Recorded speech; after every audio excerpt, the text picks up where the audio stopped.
Thank you all for coming. Head coach Sean Lewis will start us off here with an opening statement.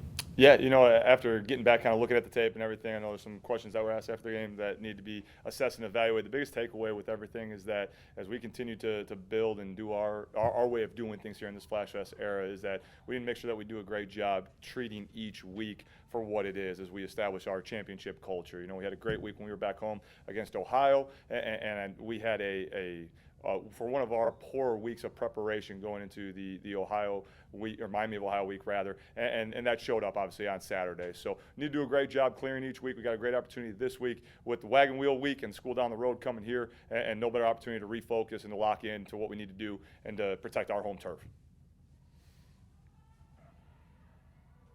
You mentioned film a little bit. What did you see specifically?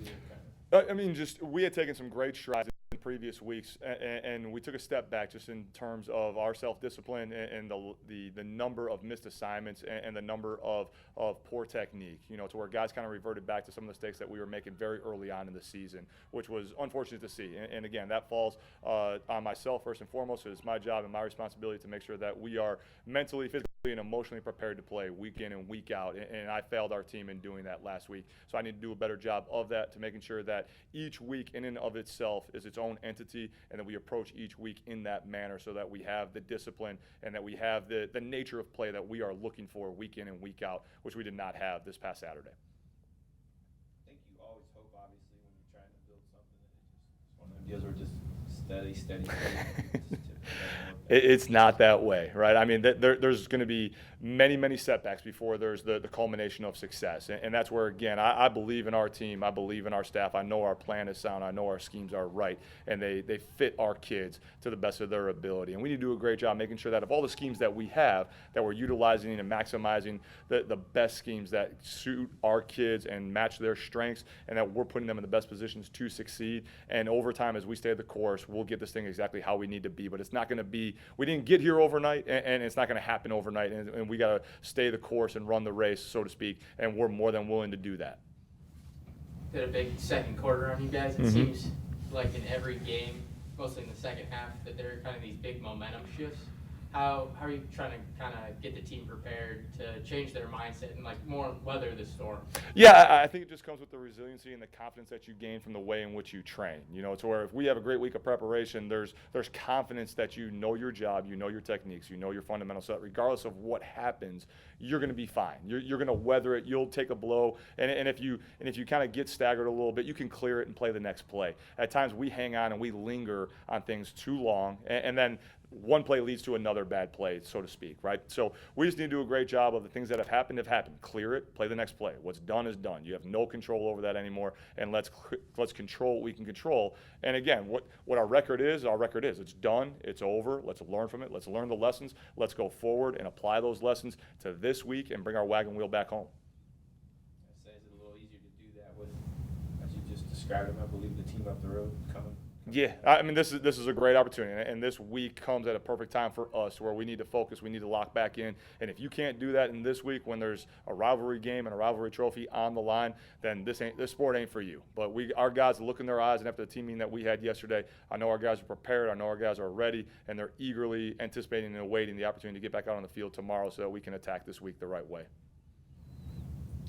How much have you learned about this rivalry already?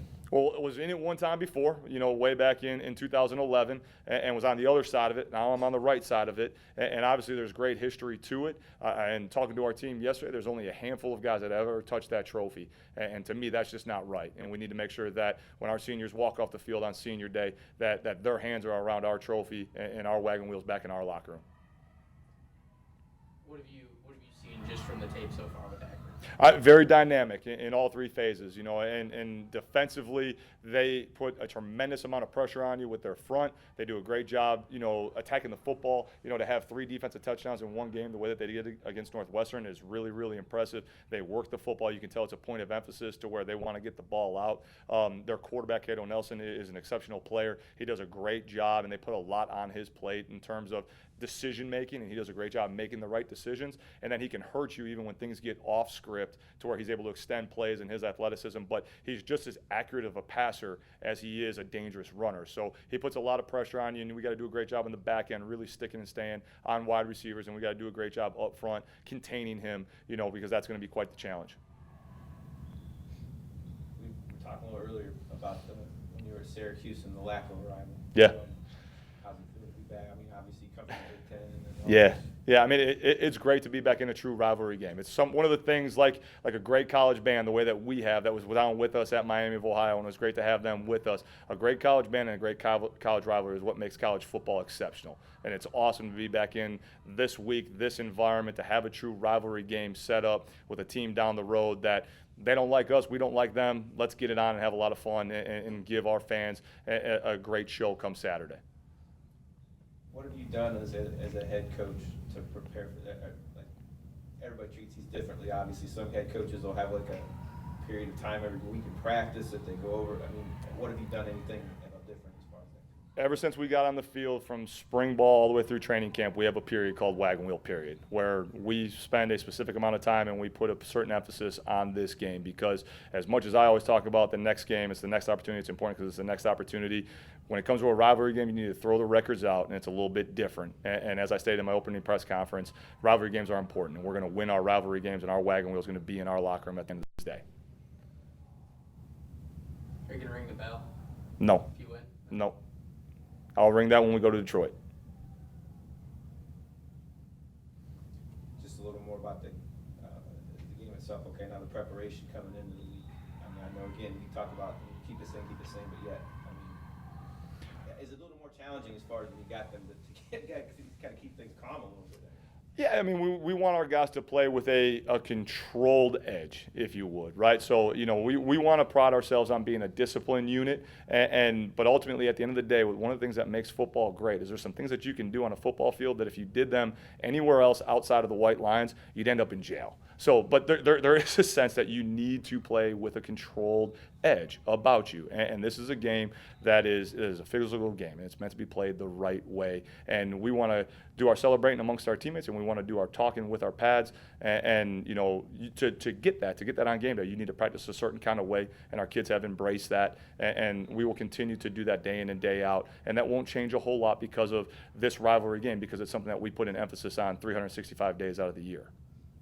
Kind of branching off that, obviously penalties are something that plagues you for most of the year. Yep. Okay, so that's something that's got to be addressed, and taking all that into context. Sure. While you're doing Yeah, certainly. But again, some of those penalties this past week, they're aggressive penalties. There's guys making plays on the football that I will take those penalties. The ones that I will not tolerate are the mental penalties. And there was very few mental penalties. There was very few illegal procedures. There was very few false starts. There was very few offsides. The penalties that we had, even though they were big in nature, the PI on fourth down, KJ Sherrill's a great football player. He anticipated a route. He broke on the ball. He made a play on the football. I think that's a good, clean football play.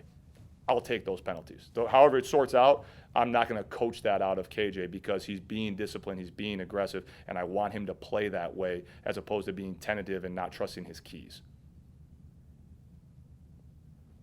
One guy that I thought stood out on defense Saturday was Khalil. Seemed to disrupt any kind of run up the middle. Did it look that way on film? Is that something you can kind of build off of defensively going forward? Yeah, again, the defensive line, to Alan's point, where you hope that there's a steady gain each and every single day, right? So where the guys are improving and changing their best on a daily basis. Khalil and the defensive line group is a group that each and every single week when you put the tape on, consistently, if you're grading them as a whole, they are taking steps in a positive direction. And again, that shows up. They needed to be stouter at the point of attack. They did get knocked back a little bit too much for our liking, but Khalil is a guy that is consistently good and not occasionally great. And we need him to be that because he's one of our better players. And your best players need to show up and play at their best on game day each and every single week. Keys never changed. Keys never change. This week, you're coming off of you struggled against the run a little bit, which is a huge thing. Yes. I guess the stage is bigger and all those things, but still, yeah, like you're saying, the keys are bigger. Yeah, the keys to victory don't change, and again, that's really for the first time this season to where we struggled that mightily against the run. So again, I'm going to chalk that up as a happening. That's not truly who we are. And again, when you take it day by day, week by week, I'm not going to make a mountain out of an anthill to where, okay, on one day and one opportunity that we gave up, a significant amount of rushing yards. All right, so let's go back and let's assess the way that we prepared, and did we earn the right to stop the run last week? And our defense will be the first ones to tell you that there was some lulls in their preparation, and that because of that, we got exactly what we deserved on Saturday. And now, okay, let's refocus back in so that doesn't happen again. And again, that falls first and foremost with me to make sure that the way in which we prepare, the manner in which we take the field on Tuesday, on Wednesday, on Thursday, that we're locked in, we're mentally ready to go, we're physically and emotionally in the right state of mind so that we're going to improve, that we're going to maximize that day so that we are prepared and we earn the right to win on Saturday. Because as much as all of us want to bring the wagon wheel back home, it's truly the desire to prepare to do that. Not just the desire to win, but it's the will to prepare to win is all that matters. You kind of mentioned it at the end of the game with the team kind of coming out flat. Yep. Not performing, particularly like when the momentum shifted at times, and you mentioned that you'll see if they'll grow apart or if they'll grow together. Yep. And you said that the guys you think your family will grow together. Correct. What about the guys who won't necessarily grow together? Like, are you going to make those changes if guys don't react the way that you want them to? Yeah, I mean, I think it's something that will naturally happen through the course of time to where the guys know and understand. We've had enough conversations now, and myself and our staff, we've been here long enough that when we say things, we mean what we say and we say what we mean. So it's not going to change. The standards aren't going to change. The expectations aren't going to change. And if someone's just comfortable being okay, if they're just okay being okay, then they're not going to be comfortable in our family, and ultimately they'll seek comfort somewhere else, and that's okay, because the guys who are all in, the guys who are willing to do things the way that we ask them to do, I know that it works. I know that it's proven. I've been a part of it. I've felt it numerous times, and we have guys that are all in, and we are going to continue to move forward with the guys who are all in, and the guys who don't want to be, that's fine. We tell the guys all the time, you can be you as long as being you aligns with us. If being you doesn't align with us, you can go be you somewhere else. And I'll still say hi to them at Walmart. I'll still say hi to them in the grocery store. If we see each other at Pulp and I'm getting my kale smoothie with a whey protein blend, I'll say, hey, no hurt feelings, no big deal. All right, but ultimately at the end of the day, there's no one individual that's going to be bigger than our family. The family comes first in everything that we do, and the family will take care of the individual, and again, like wolves are kind of my spirit animal a little bit, right? To where the strength of the pack comes from the wolf and the strength of the wolf comes from the pack. And that's the way that we roll, and our kids know that. And if they're not going to adapt to that, then they're not going to roll with us, and that'll be just fine. What are some of your, like, when you think rivalry, what are some of the things that pop up? Well, the first thing that pops in my head is that when I was a player, we never lost one of them, and Paul Bunyan's axe is still in Wisconsin. It has been there, and it's not leaving. So that's one of the things that jumps in my head. And then again, it's just the history and tradition that makes college football great, to where, the story of why we have a wagon wheel and the way that our universities were settled and claimed, and the dispute that started this great rivalry and how it carries through in sport. It's just all those hidden backstories that really, when you dive into them and you become a part of a new tradition and you indoctrinate yourself with that make things so special. And then when you have an impact on history, right? What we do this Saturday, win, lose, what happens, that's going to go on that wagon wheel, and we're going to be a part of that. So ultimately, at the end of the day, how do we want to, what mark do we want to leave, and how do we want to define this moment with the 2018 Flash Fast family? None of your players say the name of the team you're playing this Saturday. Is that something you guys? It's a school down the road. Gotcha. It's a school That's down the not road. just you, that's everybody? That's everybody. Is that a mandate, or is that just something that just kind of happens? Again, it's the kids know by now that if I'm referring to them that way, we have a good group of guys that have a whole lot of common sense. And they're like, well, if coach is saying it that way, maybe I should say it that way as well. How'd you come out in We're okay. We're okay. I mean, we got some nicks and bruises. We'll get a truer assessment today, but nothing major. Yeah. Hit Cheryl real quick. He did.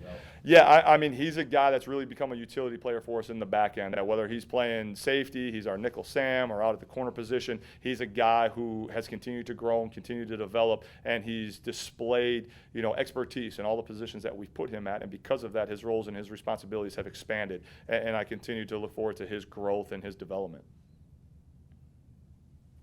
Anything else? All right, thank you. Cool. Thanks, guys.